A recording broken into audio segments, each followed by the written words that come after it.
복음을 영화롭게 하는 사랑의 공동체, 우리 진흥교회 성도 여러분 평안하십니까? 다 같이 사도신경 하시겠습니다. 전능하사 천지를 만드신 하나님 아버지를 내가 믿사오며 그 외아들 우리 주 예수 그리스도를 믿사오니 이는 성령으로 잉태하사 동정녀 마리아에게 나시고 본디오 빌라도에게 고난을 받으사 십자가에 못 박혀 죽으시고 장사한 지 사흘 만에 죽은 자 가운데서 다시 살아나시며 하늘에 오르사 전능하신 하나님 우편에 앉아 계시다가 저리로서 산자와 죽은 자를 심판하러 오시리라. 성령을 믿사오며 거룩한 공회와 성도가 서로 교통하는 것과 죄를 사하여 주시는 것과 몸이 다시 사는 것과 영원히 사는 것을 믿사옵나이다. 아멘. 찬송가 323장 하나님께 찬양 드리겠습니다. 부름받아 나서니 몸 어디든지 가오리다.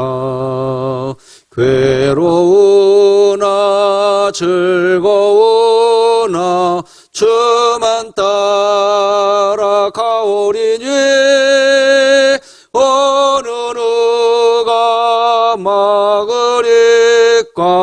죽음인들 막으리까. 어느 누가 막으리까. 죽음인들 막으리까. 악을 골짝 핀들에도 복음 들고 가오리다. 소돔 같은 거리에도 사랑 안고 찾아가서 종의 몸에 지닌 것도 아낌없이 드리리다.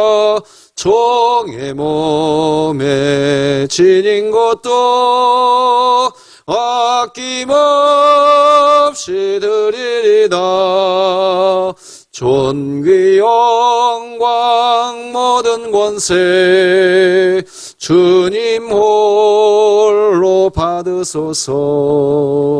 멸시천대 십자가는 제가 지고 가오리다. 이름 없이 빛도 없이 감사하며 섬기리다. 이름 없이 빛도 없이 감사하며 섬기리다. 아멘. 오늘 함께 나눌 하나님의 말씀은 구약성경 창세기 41장 17절에서 36절까지 말씀 되겠습니다. 하나님의 말씀입니다.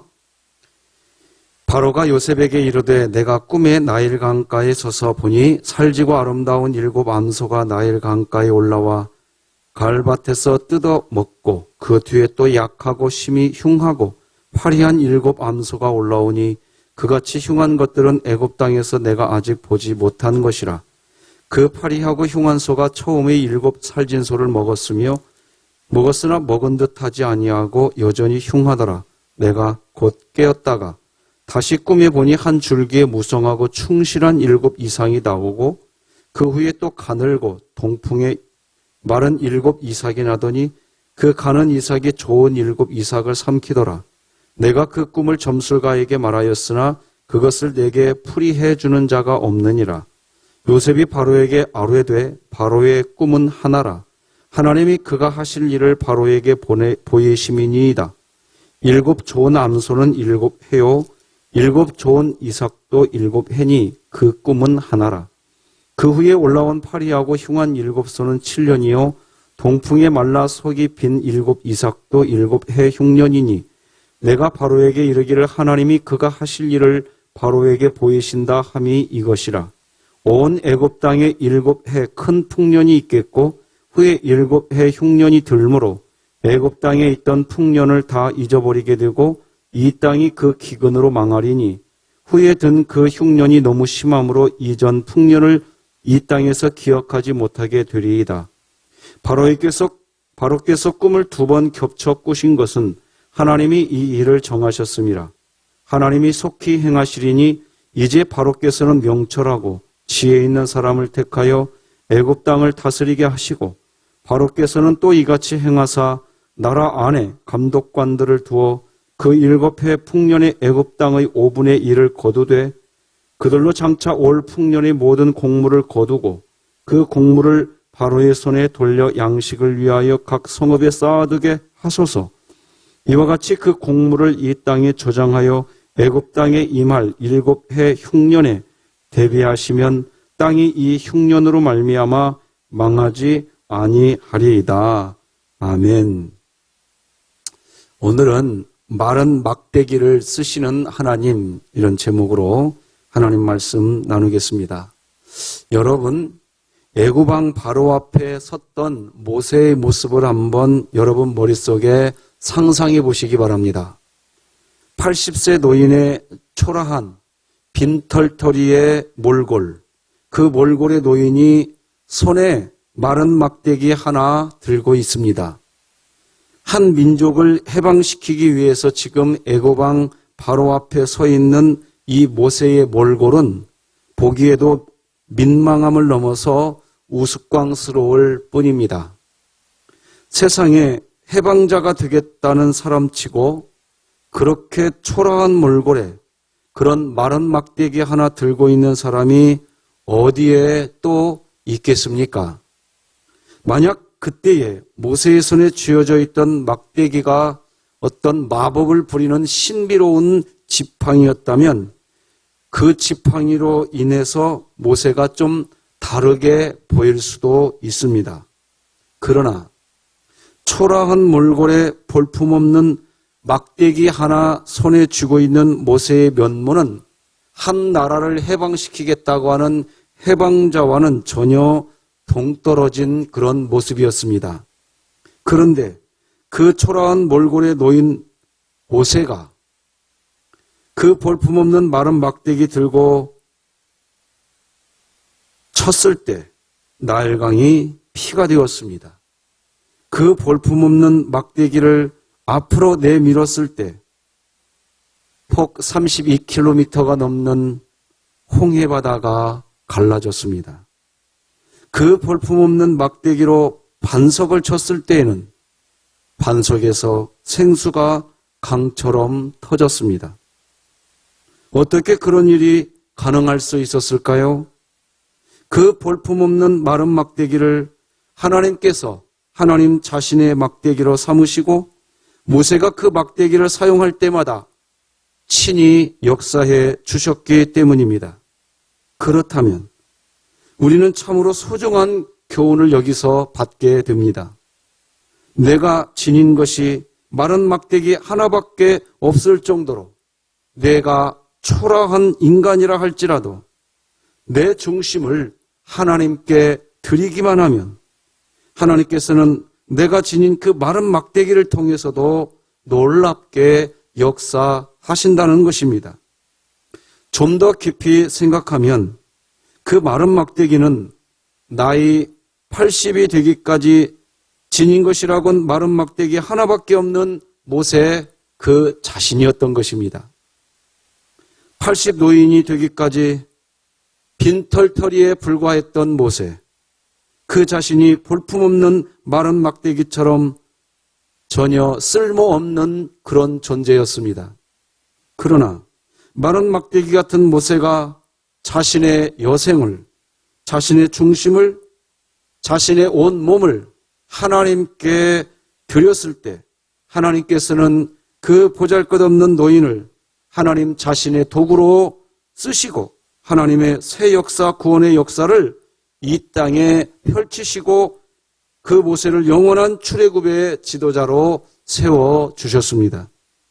모세는 바람이 불면 있던 곳조차 전혀 알 수 없는 들풀에 지나지 않았지만 모세가 믿고 의지했던 하나님은 영원하신 하나님이셨던 것입니다.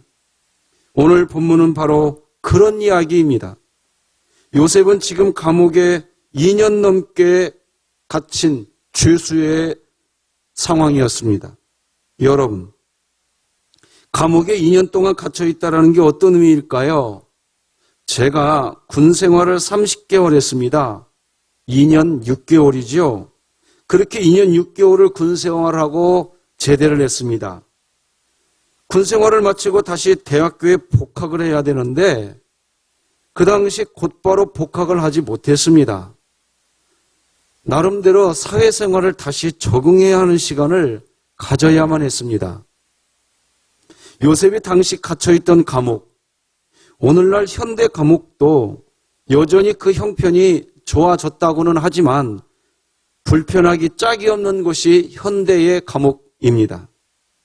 저는 이탈리아에 갔었을 때 사도 바울이 갇혀있던 감옥에 가본 적이 있었습니다. 축축하고 마치 장마기간에 물이 새듯 되어 있는 곳이었습니다. 빈대를 비롯해서 쥐, 각종 벌레와 냄새가 나는 곳이었습니다. 그런데 2년 동안 감옥에 갇혀있던 요셉, 훨씬 전에 감옥의 형편, 상상이 안 됩니다. 그렇게 2년 동안 감옥에 있던 요셉의 몰골은 어떤 모습이었을까요? 애굽왕 바로 앞에 선 80노인 모세와 별반 다를 바 없는 초라한 모습입니다. 그런 그가 애굽왕 바로 앞에 섰을 때 그는 거침없이 하나님의 위대하심을 드러냅니다. 오늘 본문 16절, 오늘 우리가 본문으로는 보지 않았지만 16절 한번 그 앞에 말씀이었죠. 같이 한번 읽어볼까요? 시작. 요셉이 바로에게 대답하여 이르되 내가 아니라 하나님께서 바로에게 편안한 대답을 하시리이다. 애굽왕 바로는 너무나 선명하고 분명한 꿈을 꾸게 됩니다. 그 꿈은 너무나 선명하기 때문에 한 장면도 놓칠 수 없는 하나의 화면과 같았습니다. 그리고 그 꿈의 내용은 너무나 섬찟하고 충격적입니다.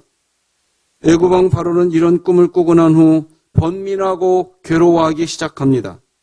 뭔가 자신이 꾼 꿈은 한 개인의 문제를 뛰어넘어 나라의 운명을 좌우하는 꿈이라는 직감을 가지게 됩니다. 그래서 바로는 애굽의 모든 술객들, 박사들을 다 불러서 자신이 꾼 특이한 꿈을 해석해달라고 부탁을 합니다.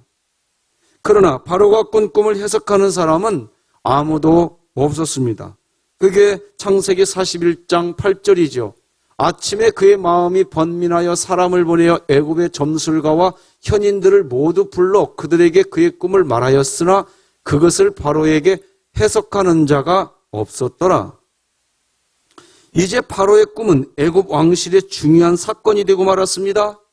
그런데 그때 술 맡은 관원장 한 사람이 2년 전에 자기가 모함을 받아서 감옥에 들어가 있었을 때 그때 한 히브리 소년 요셉을 만났던 그 기억을 하게 됩니다. 요셉을 만났는데 자기가 너무나 이상한 꿈을 자기도 꾸었었죠. 근데 그 자신이 꾼 꿈을 요셉이 명쾌하게 해석해주고 결국 자신은 감옥에서 나오게 되었다는 것을 이 술 맡은 관원장이 왕에게 말해줍니다. 누구도 꿈을 해석하지 못하고 있는 이런 상황에서 애굽의 왕 바로는 관원장의 말을 듣고 요셉을 불러드립니다.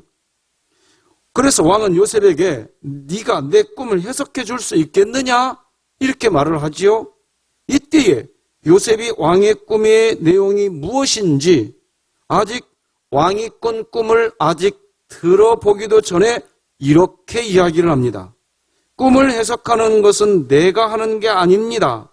하나님께서 바로 왕에게 편안한 대답을 주실 것입니다. 그게 16절. 요셉이 바로에게 대답하여 이르되 내가 아니라 하나님께서 바로에게 편안한 대답을 하시리이다. 요셉은 참 지혜로웠습니다. 어떤 사람은 똑같은 말을 해도 욕을 먹게 되는 분들이 있습니다. 정직합니다. 그래서 정직한 말을 하는데, 그런데 전달하는 지혜가 없어서 사건을 만드는 사람들이 꽤 있습니다. 요셉이 아주 지혜롭게 대답을 하지요.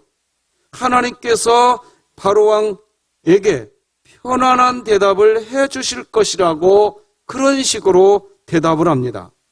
말씀드린 것처럼 2년 동안 감옥에 있었던 요셉, 볼품없는 요셉이 자기 자신의 신변을 추스리기도 바쁠 때인데 말 한마디를 해도 하나님의 거룩함을 드러내면서 아주 지혜로운 말을 합니다.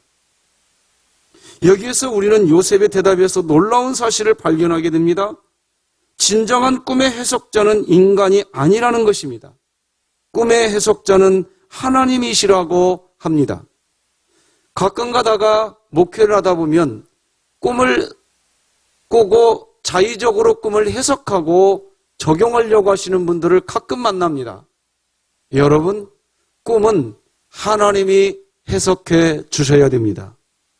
여러분, 우리나라에서 세상을 시끄럽게 하는 모든 점치는 사람들, 꿈 해석하는 사람들 다 뭐예요? 사람이 귀신의 힘을 빌려서 점을 치고 꿈을 해석하려고 하고 애원하는 것입니다. 나라가 어떻게 된다 막 그렇게 이야기합니다. 그리고 자신의 말을 듣지 않으면 이 나라가, 가정이 어떻게 된다고 주장합니다.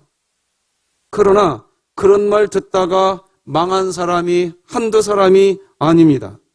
여러분, 진정한 꿈의 해석자는 하나님이시고 역사의 주관자도 하나님이시고 미래를 결정하시는 분도 하나님이십니다. 이런 의미에서 운명이 아니라 섭리입니다. 섭리. 지금 우리 대한민국도 어느 한 지도자, 한 체제에 의한 운명이 아닙니다. 하나님의 섭리입니다. 여러분, 우리의 미래는 하나의 운명에 띄워져 있는 그런 배가 아닙니다. 하나님의 구체적인 계획과 섭리 속에서 이루어져가는 섭리인 것입니다. 그리고 분명한 것은 참으로 초라하기 그지없는 이 요셉, 마른 막대기와 같은 요셉, 볼품없는 상태의 요셉이 한 나라의 운명을 해석하는 꿈에 대한 이야기를 시작하면서 정말 거침없이 하나님을 존귀한 분으로 높여드리고 있는 것입니다. 또 한 가지 우리가 배울 수 있는 것은 요셉이 하나님에 대한 믿음입니다. 참 신기합니다. 나이도 어린 것이, 나이도 어린 사람이 세상을 살면 얼마나 살았다고 그렇게 순결하고 깨끗하고 정직한 믿음을 가졌는지 모르겠습니다. 우리가 여기에서 배우는 것은 나이를 먹었다고 다 되는 게 아니라는 것입니다. 헛나이 먹은 사람들이 참 많이 있습니다. 나이 많이 먹어도 계속 이상하게 말하고 주책을 부리시고 이런 분들이 참 많습니다. 지혜가 없습니다. 그러나 요셉을 보면 너무나 명쾌하고 확실하고 영적인 성숙도가 굉장히 높은 것을 보게 됩니다. 앞서 말씀드린 것처럼 2년 동안 감옥에 갇힌 마른 막대기와 같은 존재가 어떻게 이런 모습을 보일 수가 있었을까? 마음의 중심을 하나님께 드린 그리스도인은 이런 인생을 살아가게 될 줄 믿습니다. 코로나19 시대에 내 몰골이 참 초라할 수 있고 내 자신의 삶이 한심스럽게 느껴질 수 있는 때가 지금입니다. 그럴 때일수록 우리의 어떤 겉모습에 치장을 하려고 에너지를 쏟지 마시고 이럴수록 우리의 중심을 하나님께 드리는 데 초점을 맞추시는 우리 진흥교회가 되었으면 참 좋겠습니다. 다시 한번 말씀드리지만 보십시오. 2년이 넘도록 억울하게 감옥 생활을 해도 그 상황이 요셉을 불행하게 할 수 없었다는 것입니다. 요셉의 고민은 2년 동안 감옥 생활을 했다는 게 문제가 아니라 2년 후에 어떻게 될 것인가? 아무도 보장이 없다는 것입니다. 그런데 그런 요셉이 왕 앞에 나갔는데 이렇게 당당할 수가 없습니다. 코로나19 시대 똑같습니다. 지금 당장 이 생활을 어떻게 할 것인가에 초점 맞추지 마시고 이 시대가 끝나고 난 뒤에 나는 하나님의 자녀로서 어떤 모습으로 서게 될 것인가? 하나님께 마음의 중심을 먼저 드릴 수 있기를 바랍니다. 가만히 보면 왕이 종이 되고 요셉이 왕 같습니다. 아주 놀랍습니다. 그래서 신분이나 환경이 나를 결정해 주는 게 아닙니다. 자리가 나를 결정해 주는 것도 아닙니다. 내 인격이 나를 결정하는 것입니다. 내 인격, 나라고 하는 이 인격은 어디 간다고 해서 높아지고 낮아지는 게 아닙니다. 나는 그저 나이고 여러분은 여러분입니다. 요셉은 드디어 바로 왕으로부터 꾼 꿈 이야기를 듣게 됩니다. 오늘 본문 17절에서 27절까지의 내용이지요. 꿈의 내용을 하나의 그림으로 보여드리면 이런 그림을 보여드릴 수 있어요. 살진 송아지가 있고 7마리가 있고 파리한 송아지 7마리, 그리고 아주 이삭이 탕글탕글하게 잘 여문 이삭이 하나 있고 쭈그러진 이삭, 이렇게 설명할 수 있습니다. 자, 바로가 꾼 꿈은 우리가 들어도 섬찟합니다. 하숫가에 서서 보는데 살진소 7이 올라와서 평화롭게 풀을 뜯어먹고 있었다는 거지요. 그런데 바로 그 뒤에 약하고 흉악하고 파리한 아주 괴물 같은 7마리의 소가 올라오더니 그 건강하고 살진 소를 집어 먹었다는 것입니다. 그리고도 그렇게 먹어버리고도 먹지 않은 것처럼 여전히 그렇게 흉악하고 파리하더라는 겁니다. 그런 꿈이죠. 그런 꿈을 꾼 애국왕 바로는 너무나 놀라서 잠에서 깨어났는데 다시 잠에 들었다는 거죠. 그렇게 다시 잠을 자는데 이제 두 번째 꿈을 꾸는 거죠. 그 내용이 22절로 24절입니다. 다시 꿈에 보니 한 줄기에 무성하고 충실한 7 이삭이 나오고 그 후에 또 가늘고 동풍에 마른 7 이삭이 나더니 그 가는 이삭이 좋은 7 이삭을 삼키더라. 내가 그 꿈을 점술가에게 말하였으나 그것을 내게 풀이해 주는 자가 없느니라. 자, 두 번째 꿈은 다른 형태의 꿈입니다. 그런데 첫 번째 꿈과 비슷합니다. 건강하고 무성한 7 이삭이 있고 또 가늘고 마른 7 이삭이 있습니다. 그런데 가늘고 마른 7 이삭이 좋은 7 이삭을 삼켜버리는 것입니다. 너무나 이상하고 충격적이어서 많은 애굽의 술객들과 박사들을 불러서 해석을 요청했으나 아무도 해석하지 못하고 있었죠. 그런데 여러분, 25절을 잘 보시면 요셉이 이런 꿈을 듣고 난 후 요셉이 그렇습니까? 제가 잠깐 생각해 보겠습니다. 이런 이야기를 하지 않습니다. 듣자마자 요셉의 해석이 툭 튀어나옵니다. 25절로 28절이지요. 요셉이 바로에게 아뢰되 바로의 꿈은 하나라. 하나님이 그가 하실 일을 바로에게 보내심이니이다. 7 좋은 암소는 7 해요. 7 좋은 이삭도 7 해니 그 꿈은 하나라. 그 후에 올라온 파리하고 흉한 7 소는 7년이요. 동풍에 말라 속이 빈 7 이삭도 7해 흉년이니 내가 바로에게 이르기를 하나님이 그가 하실 일을 바로에게 보이신다 함이 이것이라. 우리가 여기에서 제일 먼저 발견하게 되는 사실은요, 하나님께서 하나님의 꿈을 보여주실 때에는 하나님이 어떤 의도를 가지고 계시하거나 꿈을 보여주신다는 사실입니다. 이것은 앞으로 애굽 나라에 있을 일들을 하나님께서 보여주신 것입니다. 자, 그런데 앞서 말씀드린 것처럼 하나님께서 바로에게 보여준 그 꿈을 통한 애굽 나라의 미래, 이 미래에 대해서 요셉이 말하는데 정말 거침없이라는 단어를 쓸 수밖에 없습니다. 내가 잠깐 생각해보고 연구해보고 말하겠습니다. 이런 것도 아니에요. 그 자리에서 주시는 하나님의 지혜를 요셉이 받았다는 겁니다. 놀랍습니다. 이 모습을 보면서 제 기도 제목이 하나 생겼어요. 지금 코로나19 시대, 마치 요셉이 2년 동안 감옥에 갇혀있는 시대와 같아 보입니다. 한국교회, 우리 진흥교회를 비롯한 우리 조국교회가 마른 막대기와 같습니다. 뭘 해야 할지, 이런 코로나 시대에 어떻게 교회가 세워져 가야 할지 참 막막합니다. 그런데 그런 막막한 가운데 있는데 우리가 우리의 중심을 이때 힘들다고 어렵다고 우리의 중심을 세상에 두지 말고 이때에 하나님께 우리 중심을 드리면 마른 막대기와 같은 존재라 할지라도 놀라운 하나님의 지혜를 발휘하게 될 줄로 믿습니다. 요셉이 그랬습니다. 다시 말씀드리지만 생각해 보겠습니다. 연구해 보고 말씀드리죠. 그런 내용이 없습니다. 곧바로 나옵니다. 요셉의 지혜가 아니지요. 중심을 하나님께 드린 성도에게 주시는 하나님의 지혜지요. 여기에서 특이한 게 있어요. 하나님의 꿈은 하나님의 종에게만 보여주지 않으시고 바로와 같은 이방 왕에게도 보여줄 수 있다는 사실입니다.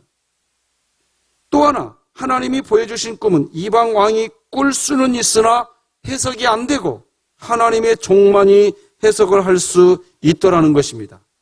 나아가 한 가지 더 우리가 볼 수 있는 것은 요셉이 꿈을 해석할 때 제일 중요한 부분입니다. 어떤 연구의 시간이, 생각하는 시간이 지체 없이 이야기해 주었다는 것입니다. 초라하고 볼품없는 마른 막대기와 같은 요셉이지만 중심이 하나님께 드려져 있기에 놀랍도록 거침이 없습니다. 애굽 나라에 7년 동안 흉년이 있을 것이지만 풍년이 있을 거지만 그 후 7년은 흉년이 찾아온다는 간결하고도 확실한 해석을 해 줍니다. 그렇기에 7년 풍년의 때에 양식을 미리 준비해 두었다가 7년 흉년의 때를 대비해야 한다는 것이었습니다. 말씀을 맺겠습니다. 이제 애굽이라고 한 제국은 마른 막대기와 같은 요셉의 꿈 해석에 따라 움직이게 됩니다. 역사는 힘을 가진 자가 만들고 농사는 자연 현상에 따라 진행되는 게 아니다 라는 말이 있습니다. 하나님께서 이 땅에 존재하는 모든 것의 과거와 현재 그리고 미래를 장악하고 계십니다. 그리고 그 하나님은 마른 막대기와 같고 볼품없어 보이는 당신의 백성들을 통해서 이 세상을 지금도 섭리해 가시는 것입니다. 지능의 가족 여러분, 마른 막대기와 같을 수 있습니다. 볼품이 없다고 스스로 생각할 수 있습니다. 그러나 한 가지 중심만 있으면 됩니다. 내가 초라한 인간이라 할지라도 내 중심을 하나님께 드리기만 하면 하나님께서는 마른 막대기를 통해서 역사하신다는 것입니다. 우리 진흥교회 하나님의 말씀이 나를 신방하게 하라 프로젝트 바이블 챌린지 우리가 계속해서 필사를 하고 있는데 오늘은 김원복 은퇴 안수 집사님, 오명희 권사님, 윤미영 권사님, 한기숙 집사님, 한미연 집사님이시 오늘 이렇게 5분이 성경을 필사하게 되실 텐데 오늘도 성경을 필사하게 될 우리 귀한 지체들을 주님의 이름으로 축복합니다. 말씀을 필사하시면서 하나님의 말씀이 여러분들을 신방해주는 놀랍고 신비로운 하나님의 은총을 누리시기 바랍니다. 기도하시겠습니다. 하나님 아버지 감사합니다. 오늘도 우리를 이렇게 하나님 경유하게 하시면서 비록 마른 막대기와 같고 때로는 볼품이 없다고 스스로 여겨진다 할지라도 우리의 중심이 하나님께 드려지면 세상이 감당할 수 없는 지혜, 세상이 이해할 수 없는 하나님의 역사, 우리들을 통하여 이루어 가실 줄로 믿습니다. 마른 막대기와 같은 모세를 사용하시고 요셉을 사용하신 주님, 우리 진흥교회 성도들을 사용하여 주시옵소서. 특별히 오늘 김원복 은퇴 안수 집사님, 오명희 권사님, 윤미용 권사님, 한기석 집사님, 한미연 집사님, 바이블 챌린지 성경을 필사할 때 말씀의 놀라운 은혜가 저들의 심령과 가정을 신방해 주셔서 하나님의 살아계심을 체험하게 하시고 우리 진흥교회가 이때에 더 분명히 하나님께 가까이 나아가는 거룩한 교회 되게 하여 주시옵소서. 예수님의 이름으로 기도드립니다. 아멘. 하늘에 계신 우리 아버지여, 이름이 거룩히 여김을 받으시오며 나라가 임하시오며 뜻이 하늘에서 이루어진 것 같이 땅에서도 이루어지이다. 오늘 우리에게 일용할 양식을 주시옵고 우리가 우리에게 죄 지은 자를 사하여 준 것 같이 우리 죄를 사하여 주시옵고 우리를 시험에 들게 하지 마시옵고 다만 악에서 구하시옵소서. 나라와 권세와 영광이 아버지께 영원히 있사옵나이다. 아멘.